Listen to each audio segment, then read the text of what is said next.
హరి ఓం శ్రీ గురుభ్యో నమః. ఘనలీలా గుణచాతురిన్ భువనముల్ కల్పించి రక్షించి భెదనముంజేయు దురంత శక్తికి అనంత జ్యోతికిం చిత్ర వీర్యునికిన్ నిత్య పవిత్ర కర్మునికిని ఉత్కంఠతో ఆత్మనికిన్ వందనమాచరించదం కృపాముఖ్య ప్రసాదార్థినై. అమరవరేణ్య మీదట సహస్రయుగాంతమునాడుగాని కోపమునకు వేళ కాదు సురబాధకుడైన తమస్వనీచరున్ సమరమునన్ వధించితివి చాలు.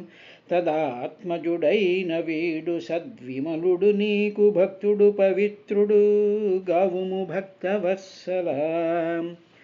ప్రాణి సంఘముల హృత్పద్మ మధ్యంబుల నివసించి భాసిల్లు నీవ ఎరుగుదువు ఎంతకాలము దానవేశ్వరునిచే బాధపడి చిక్కియున్న ఆపన్న జనుల రక్షించితివి మమ్ము.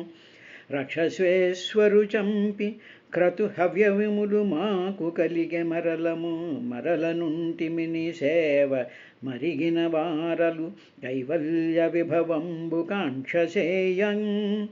ఇతర సుఖముల నల్ల ఇచ్చగింపగనేల అస్థిరంబులివి అనంత భక్తి కొలువ నిమ్ము నిన్ను ఘోర దైత్యానీక చిత్త భయదరంహ శ్రీ నృసింహ. భవదీయోదరలీన లోకములనుత్పాదించి రక్షింపనేడవి దైత్యేషుని చేత భేదితములై హ్రస్వంబులైయుండ ఈ అవినీతున్నరసింహ రూపమున సంహారంబు నొందించి వేద విధింగ్రమ్మరను ధరించితివి కదా ధర్మానుసంధాయివై. చండక్రోధముతోడ దైత్యుడువడిన్ శ్రద్ధంబులన్ మత్సుతుల్ పిండంబులు సతిలోదకంబులగ సత్పింపంగమాకీక ఉద్దండత్వంబున తానకైకొను మహోదగ్రుండు వీడిక్కడన్ కండింపంబడనీ నకంబుల సుతుల్ కవింతుమాత్మేశ్వరా.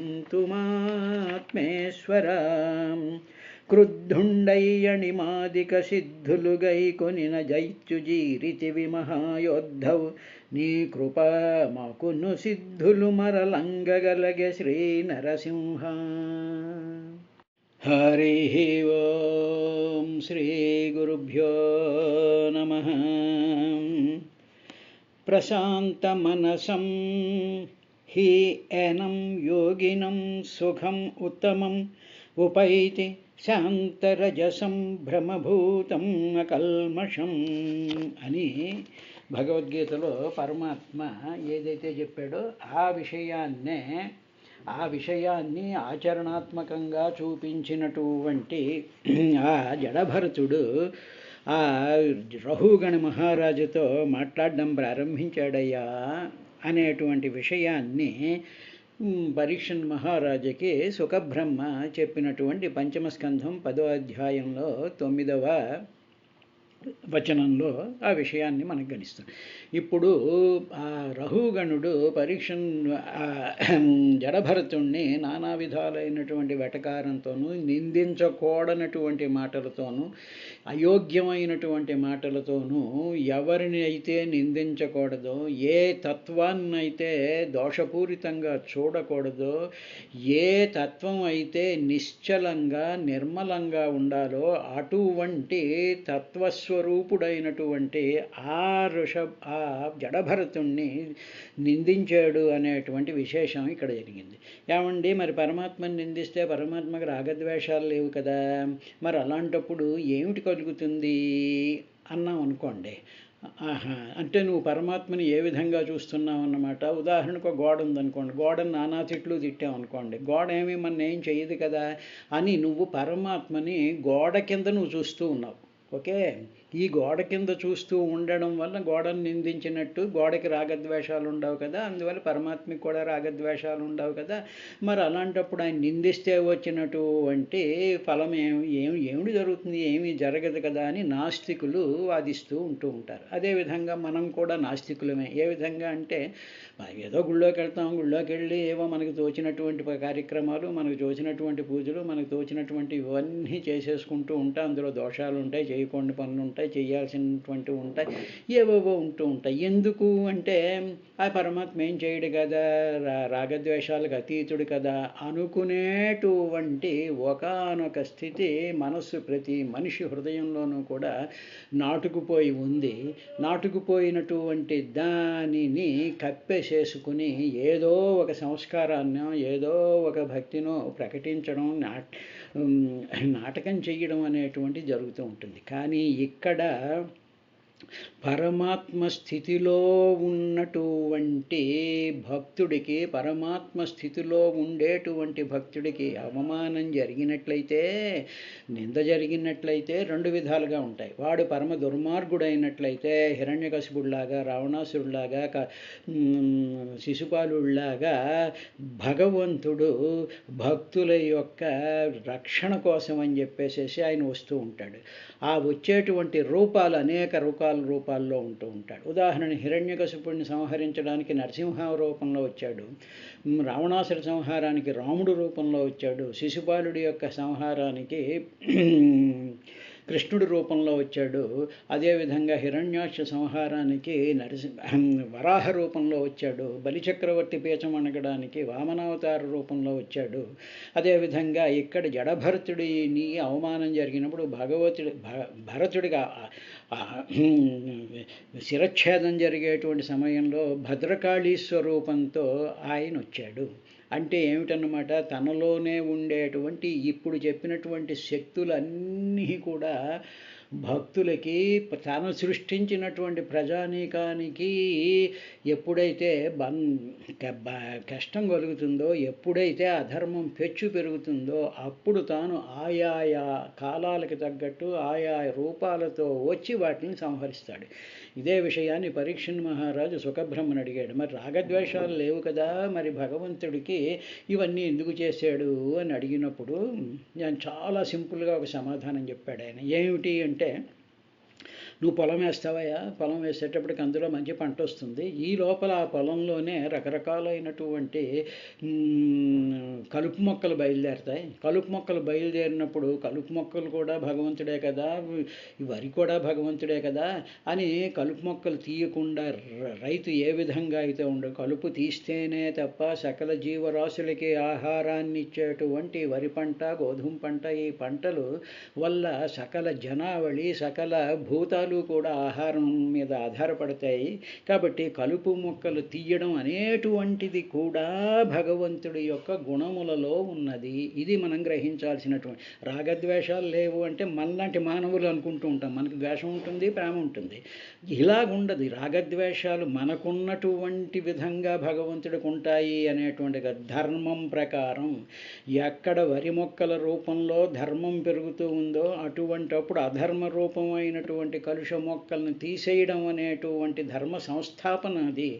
ఆ ధర్మ సంస్థాపనలో ఇటువంటి మనలాంటి మానవులకు ఉండేటువంటి రాగద్వేషాలతో వాటిని అన్వయించకూడదు. కాబట్టి ఏ పదం వాడినా మనం చాలా జాగ్రత్తగా దాన్ని గ్రహిస్తూ ఉండాలి.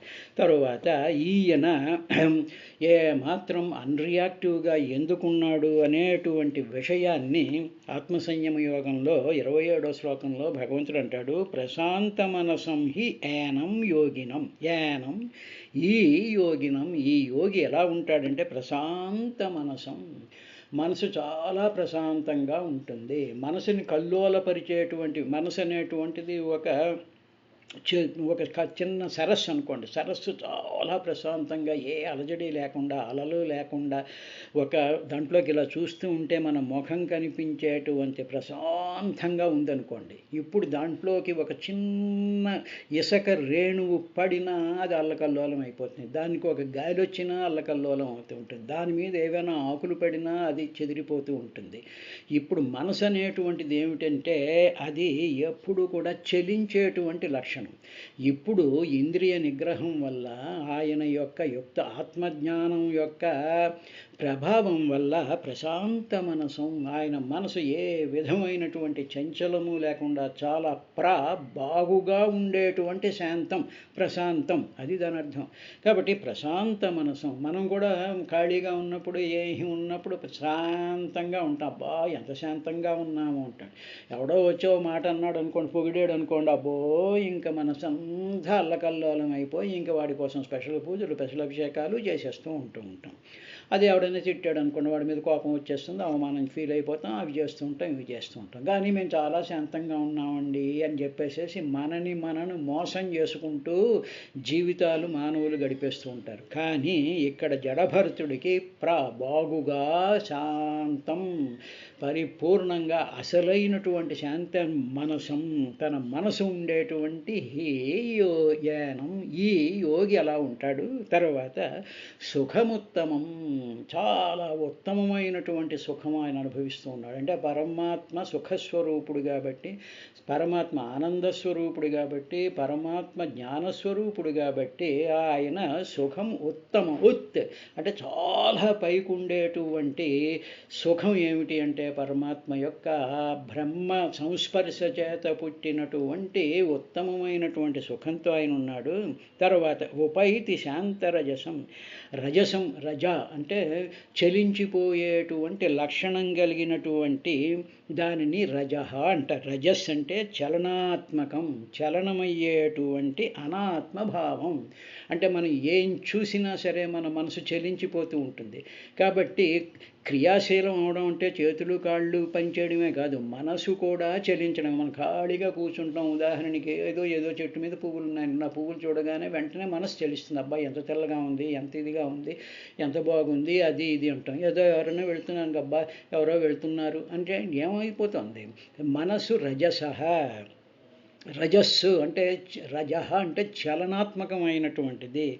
ఉపైతు శాంతరజసం, ఆ యోగి పొందుతాట శాంతరజసం, చాలా శాంతమైనటువంటిది, ఏ విధమైనటువంటి చలనము కూడా ఆ మనసులో ఉండనటువంటి వాడు. తర్వాత అకల్మషం, ఏ విధమైనటువంటి కల్మషములు లేవు. అంటే పొగట్టొచ్చినా కల్మషమే, అవమానం కలిగినా కల్మషమే, ఏది చూసినా సరే మనసు చంచలించడం అనేటువంటిది మంచా చెడా అని కాదు అక్కడ క్వశ్చన్, అది కల్మషం. అటువంటి అకల్మషమైనటువంటి ఆయన బ్రహ్మభూతం, సర్వాత్మస్వరూపమైనటువంటి అహం బ్రహ్మాస్మి అనేటువంటి స్థితిలో ఉండడం చేత ఆయన ఏమన్నాడంటే,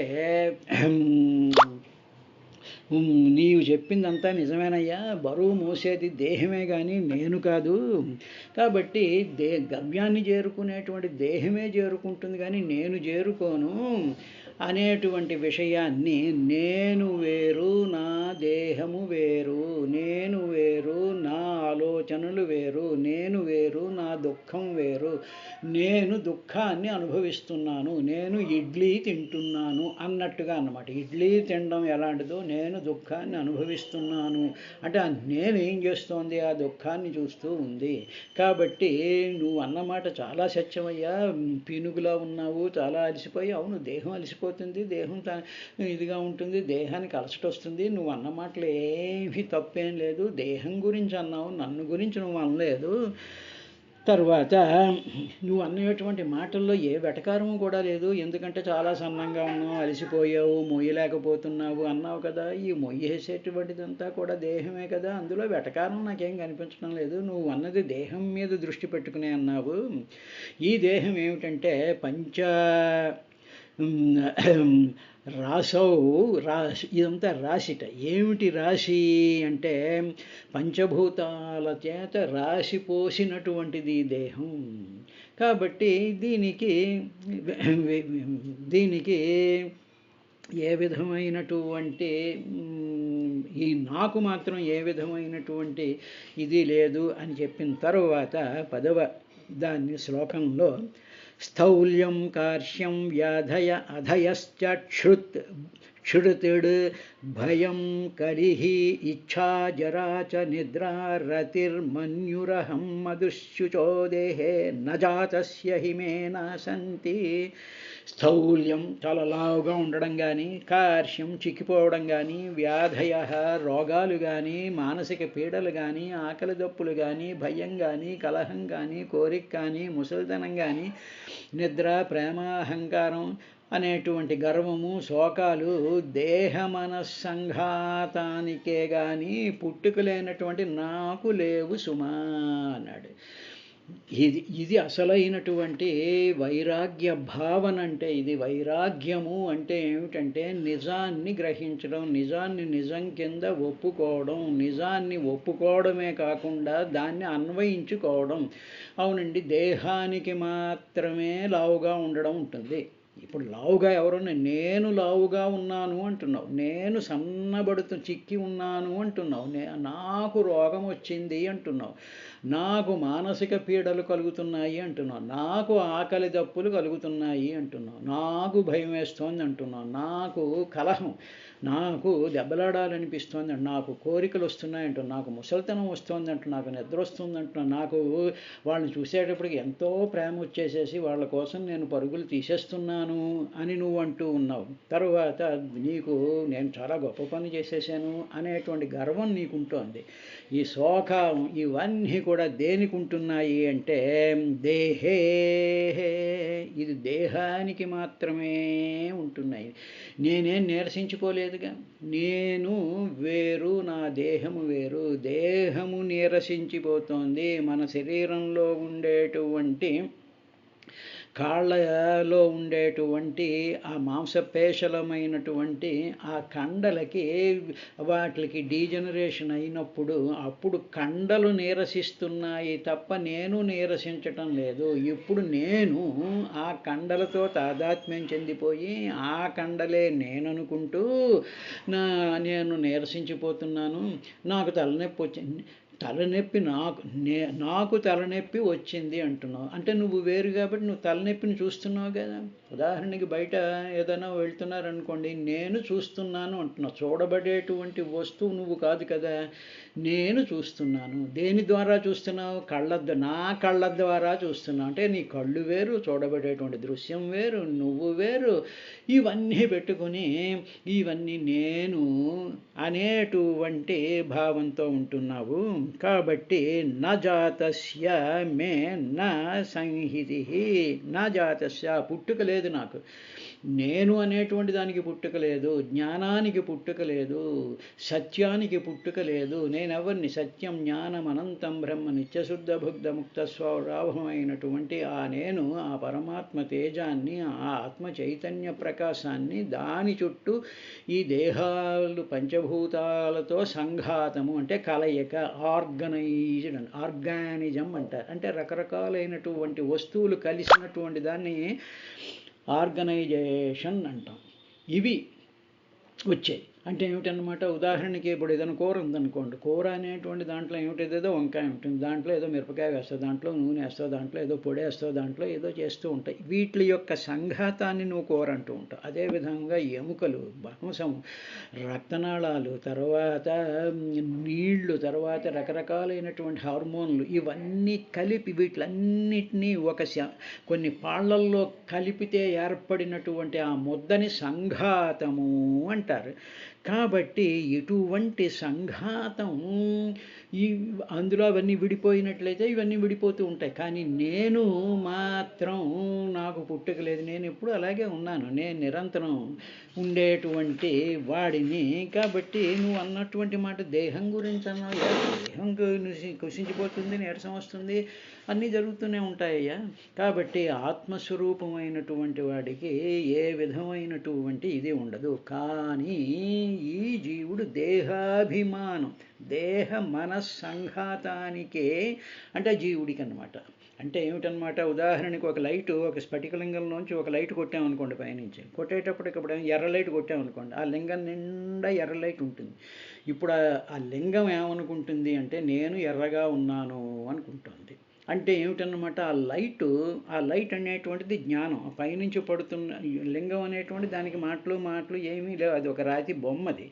అందులోకి ఈ లైట్ పడింది, ఆ లైట్ ఏమైపోయింది, ఆ బొమ్మలో ఉండేటువంటి అన్ని అవయవాల్లోకి ఆ లైట్ వెళ్ళిపోయింది అనుకోండి, ఓ బొమ్మ అనుకోండి.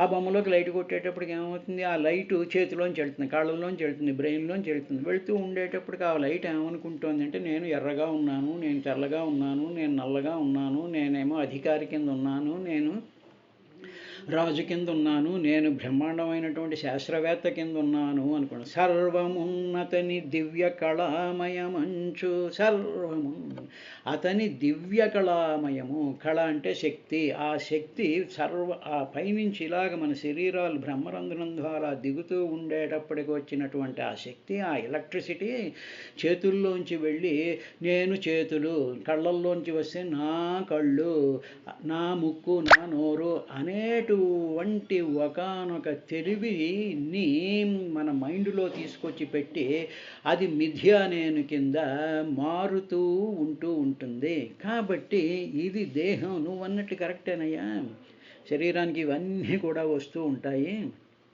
అని అంటూ ఆ రాజుని చూసి ఆయన ఇంకా ఏమన్నాడంటే, జీవన్మృతత్వం నియమేన రాజన్ అద్యంతవద్యద్వికృతస్య దృష్టం స్వస్వామ్యభావో ధ్రువయీజ్యయత్ర తర్హుచ్యతే సౌవిధికృత్యయోగః అని 11వ శ్లోకంలో ఆయన ఇంకా ఆ రఘుగణ మహారాజుకి ఈ విధంగా చెప్పడం ప్రారంభించాడయ్యా పరీక్షితు అని. ఆయన అన్నాడు, రాజా నువ్వు చాలా కొనియాడదగిన వాడివే, నువ్వు నిజంగా యు ఆర్ వర్త్ ప్రైజబుల్, నిన్ను ప్రశంసించాల్సిందే, నిన్ను పొగడవలసినటువంటి వాడివే.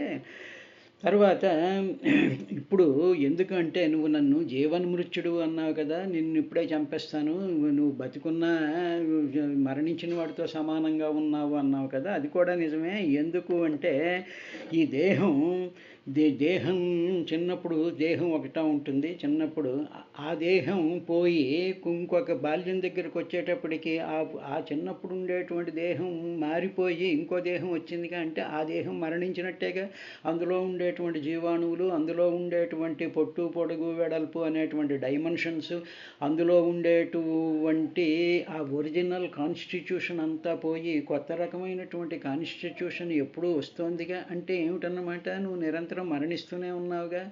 అంతేకాకుండా దేహంలో ఉండేటువంటి జీవకణాలన్నీ కూడా ఎవ్రీ 4 అవర్స్కి మరణిస్తూ డెడ్ సెల్స్ అయిపోతూ ఉంటాయిగా. అదేవిధంగా లోపల ఉండేటువంటి పదార్థాలన్నీ కూడా అనివార్యం కదా, ఇవన్నీ ఇలా మారిపోతూనే ఉంటాయిగా. అందుకనేమిటి, బతికున్నటువంటి దేహం జీవన్మృత్యువు, బతికున్నా సరే నువ్వు మరణించినటువంటి వాడివి అన్నావు చూసావా, అది కూడా నిజమే.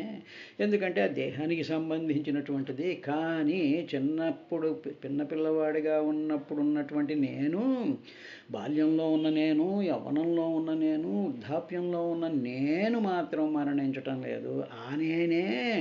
ఆ నేను చుట్టూ ఆవరించుకున్నటువంటి సంఘాతమైనటువంటి దేహం నిరంతరం మార్పు చెందుతోంది. మరణం అంటే మార్పే కదా, ఒక స్టేట్ నుంచి మరొక స్టేట్కి వెళ్ళడమే కదా మరణం అంటే.